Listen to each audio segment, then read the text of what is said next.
Fernando Schiller ao vivo conosco aqui no Jornal Gente da Rádio Bandeirantes, Eduardo. Fernando Schiller, cientista político, nosso colunista aqui na Rádio Bandeirantes e também uma pessoa que gosta de estudar as questões ligadas à liberdade de expressão. Lê muito sobre isso, pesquisa, enfim, tem um conhecimento que quer dividir agora com os nossos ouvintes a respeito disso, até porque o tema voltou, não é, Schiller, incrivelmente, e a gente acompanhou isso aqui ao longo dos últimos dias, sobre quais são os limites, as características, como o Brasil lida com liberdade de expressão e a defesa da possibilidade de se defender o nazismo. Se enquadra na liberdade de expressão? Queria te ouvir a respeito disso, Schiller. Bom dia. Tudo bem, Thaís? Tudo bem, Eduardo, Sônia, Pedro? Olha, eu concordo totalmente com estava ouvindo aqui a quase sátira do Eduardo. Quer dizer, está tudo errado nesse debate, né, que se fez no país sobre esse assunto, né? Porque, no fundo, tem duas grandes tradições nesse debate sobre liberdade de expressão, eu diria no mundo inteiro. Né? Tem uma grande tradição, que é a tradição que vem da primeira emenda americana, né? A tradição americana, na verdade, a tradição da Suprema Corte americana, que vem sendo chancelada ao longo do tempo, e que, de fato, permite que qualquer ideia, por mais absurda que seja, né, e aí inclui, inclusive, o nazismo, lá nos Estados Unidos tem o Partido Nazista, funciona até hoje, pode fazer manifestações, recentemente fez lá em Charlottesville, por exemplo, tinha supremacistas brancos, enfim, está na tradição americana, né? Mas, digamos assim, é um ponto, curiosamente, é uma grande tradição, ela vem de 1791. Quem escreveu lá a primeira emenda, que é o primeiro artigo do Bill of Rights americano, ou seja, da Declaração de Direitos dos Estados Unidos, foi o James Madison. O James Madison foi o grande autor da Constituição Americana, quer dizer, foi, digamos assim, dos Founding Fathers, né? Ele talvez tenha sido o mais preparado intelectualmente, né? Grande parceiro do Thomas Jefferson nesse tema da liberdade de expressão, né? Então isso foi, ao longo dos anos, especialmente no século XX, isso foi sendo reafirmado. Só vou não vou contar muita história aqui, porque esse assunto vai longe, tá? Mas nos anos 70, teve uma passeata nazista, que foi programada, na época pelo Partido Nazista Americano, pelo Frank Collin. Frank Collin era o presidente, na época, do Partido Nazista, numa cidadezinha chamada Skokie, que é uma cidadezinha perto de Chicago, e a marcha foi proibida, porque Skokie era uma localidade judia. Havia a maior quantidade de sobreviventes do Holocausto na Alemanha naquela comunidade. E os nazistas, com a ideia do Frank Collin, foi exatamente fazer a manifestação lá, né? Bom, a cidade, a comunidade proibiu, as autoridades locais proibiram, o assunto foi para a Suprema Corte, e aí é um dado curioso, Eduardo, e ouvintes e todos, quer dizer, quem defendeu o Frank Collin, quem defendeu o Partido Nazista, foi um grupo de advogados judeus, né? O principal deles foi o David Goldenberger, que está vivo até hoje, é um ícone desse tema da liberdade de expressão no mundo inteiro, né? Que era o advogado-chefe da American Union Civil Liberties, que era a entidade que até hoje faz a defesa da primeira emenda, dos direitos civis, etc. Então, quer dizer, é curioso, isso é uma grande tradição, essa tradição americana, que realmente você tem até hoje lá. Se você entrar no site, você vai ver o Partido Nazista americano, tá funcionando lá, não tem praticamente ninguém, não tem reverberação nenhuma e tal, mas é uma tradição, né? No Brasil, o Brasil fez outro caminho, não é? O Brasil, em 89, fez a lei antirracismo. Só pela lei antirracismo de 89, que o Brasil aprovou no Congresso Nacional, não seria possível nenhuma forma de nazismo no Brasil, né? Aliás, na lei antirracismo de 89 está escrito lá, não pode ter suástica no Brasil, não pode usar suástica para propaganda nazista, não pode fazer isso no Brasil, né? Pela lei brasileira. Em 2002, inclusive, teve um julgamento no Supremo, que foi um julgamento icônico, chamado caso do Siegfried Ellwanger, que era um autor revisionista, ou seja, ele escrevia livros dizendo que o Holocausto não foi bem assim, ele era antissemita, tinha um preconceito forte contra os judeus, etc, etc. E o Supremo, numa decisão histórica, não concedeu a ele o habeas corpus, ou seja, votou, na verdade, contra o Ellwanger, né? Ou seja, então, quer dizer, são dois caminhos. Aqui eu sempre digo, né, nosso ouvinte é adulto, ele pode ele pode escolher qual é o melhor caminho. Quer dizer, o Brasil é uma democracia que restringe a liberdade de expressão, não é? Nesses casos. Não é?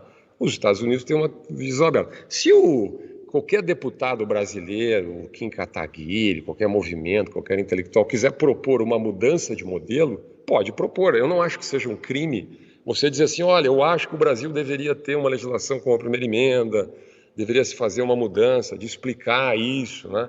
De maneira... Bom, isso é um direito das pessoas no Brasil proporem mudanças de legislação, mudanças constitucionais, emendas à Constituição, enfim, né?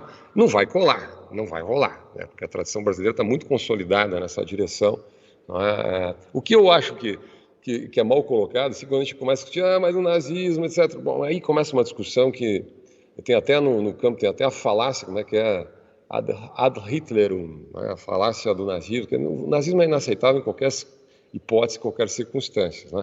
É curioso só, eu não vou me estender muito aqui, mas nessa polêmica toda semana passada, é curioso que no dia seguinte que deu a polêmica, um diplomata brasileiro, Gustavo Maltas, que é um grande estudioso desse tema, conheço ele da área acadêmica, é uma pessoa de grande refinamento intelectual, ele escreveu um artigo na imprensa defendendo essa ideia, mas defendendo do ponto de vista intelectual, que o Brasil, que diz assim, eu simpatizo com essa tradição da primeira emenda. Tem muita gente no Brasil que simpatiza com essa tradição de maior amplitude da liberdade de expressão. Ninguém deu bola para o artigo. Não é que ninguém deu bola. Não teve repercussão nenhuma. Por quê? Porque é uma posição intelectual. Né? Então, acho que foi muito mal colocado por aqueles blogueiros e acho que, né, não vou entrar na questão do deputado aqui, mas qualquer um pode propor uma mudança de legislação. Mas eu quero dizer, não vai rolar. O Brasil tem uma tradição há 3 décadas, desde a redemocratização, numa direção inteiramente oposta aí à tradição da primeira emenda americana. Fernando Schiller, agora há pouco aqui no Jornal da Bandeirantes, gente, nós conversamos com o governador do Rio Grande do Sul, uma entrevista exclusiva. Ele classificou como extremamente preocupante o desempenho do João Dória nas pesquisas e disse que é natural o questionamento dentro do partido da candidatura daquele que foi o vencedor das prévias. Vamos acompanhar nesse trecho em que o governador do Rio Grande do Sul faz as ponderações sobre o pré-candidato do PSDB à presidência da República. O candidato escolhido tem a oportunidade de buscar a sua viabilidade e nem por isso deixará de ser contestado e receber o contraponto, especialmente quando a gente vê dificuldades do ponto de vista eleitoral. Já passaram mais de 2 meses das prévias, né, 2 meses e meio, e não só o candidato escolhido, o governador João Dória, não cresceu, como caiu nas pesquisas. E a rejeição dele continua crescendo, o que é extremamente preocupante. Eu tenho dito o seguinte, as prévias deram ao partido um candidato, não deram o partido para o candidato. Schiller, qual que é a importância dessa fala, desse movimento que a gente está acompanhando no Ninho Tucano, né, de alguma forma querer questionar o resultado das prévias, a candidatura do João Dória? É perigoso isso para o partido, no momento em que está se buscando uma renovação, depois de tantos problemas aí causados pelo meio do caminho. Como é que você analisa essa declaração do governador do Rio Grande do Sul?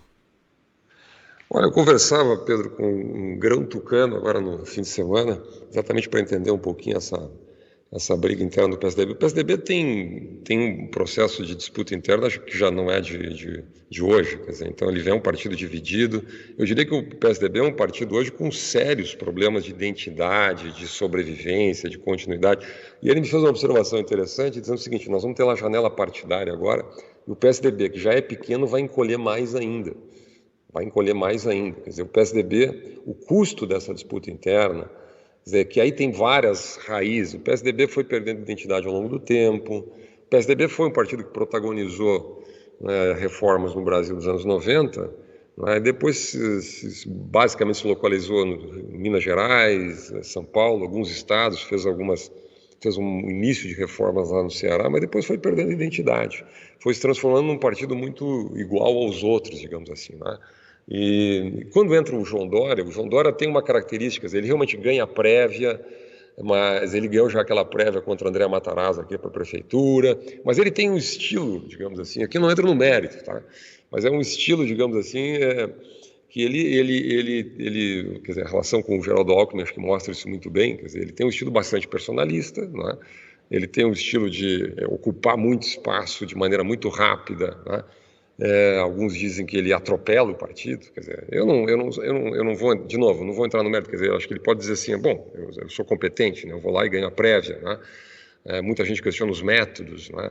Mas isso pode ser discurso de quem perdeu a prévia, tanto na prefeitura como aqui para a presidência da República. Enfim, cada um pode avaliar isso, mas o fato é que isso foi criando ainda mais cisões dentro do partido, não é?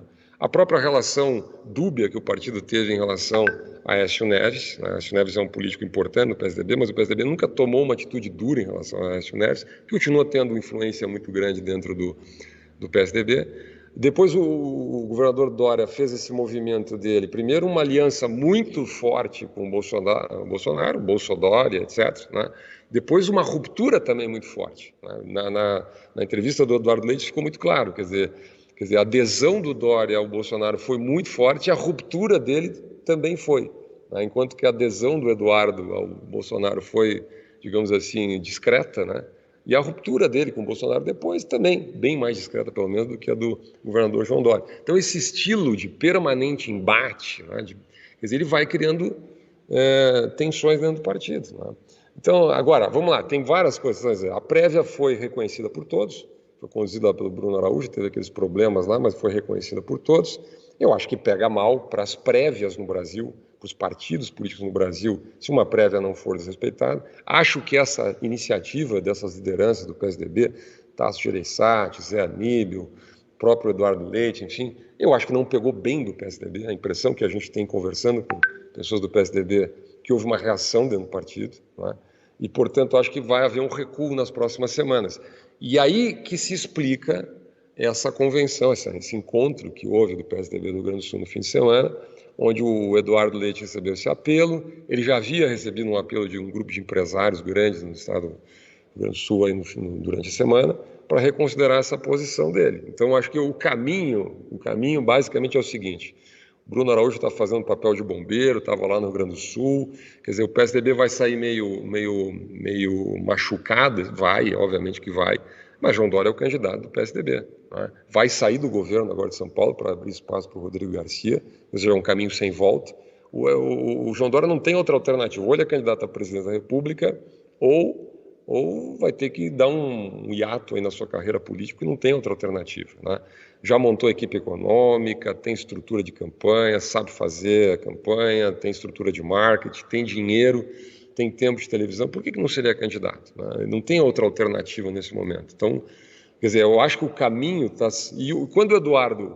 Olha, eu até por ser gaúcho, acompanho a carreira do Eduardo até desde que ele era vereador em Pelotas. Ele sempre teve uma posição muito dura, contrária à reeleição, né? Agora, o problema é que ele, inclusive, fez um governo, uma ampla aliança com o MDB e outros partidos, exatamente para aprovar essas reformas a que ele se referiu aí no programa, né? Então, muita gente no Rio Grande do Sul hoje se sente um pouco traída, dizendo assim, pô, mas nós embarcamos nessa canoa, nós ajudamos o governo, nós apoiamos essas reformas e agora o Eduardo diz que vai ser candidato, né? Lá tem a candidatura do Alceu Moreira, pelo MDB, ou do próprio ex-governador Sartori, né? Que está nesse campo, digamos assim, do governo Eduardo Leite. Então é um problema lá, mas eu acho que esse é o caminho. O Eduardo, na minha visão, o Eduardo Leite não faria esse aceno se isso não fosse sério, ou seja, se realmente ele não tivesse exposto, e vai ter a mudar essa posição, e vai ter um problema na campanha. Eu me lembro nos anos 90, no final dos anos 90, quando o ex-governador Antônio Brito, ele em algum momento da campanha, ele disse que não ia vender a companhia de telefonia do Estado. Depois teve o processo de privatização que foi nacional, não tinha como não vender, ele vendeu, né? Ele vendeu, todos os governos fizeram a privatização, né?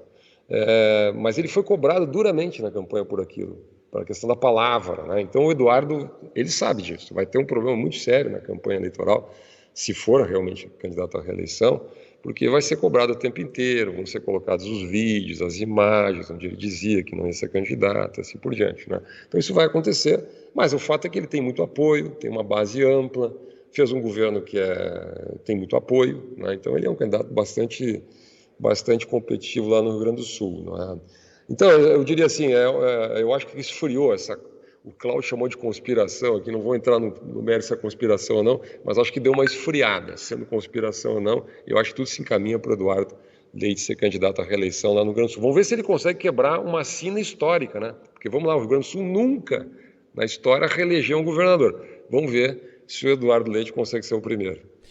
Muito bem. Fernando Schiller conosco. Ele volta ao longo da semana com mais análise do noticiário político. Um abraço para você, Schiller. Até a próxima. Abraço. Grande abraço.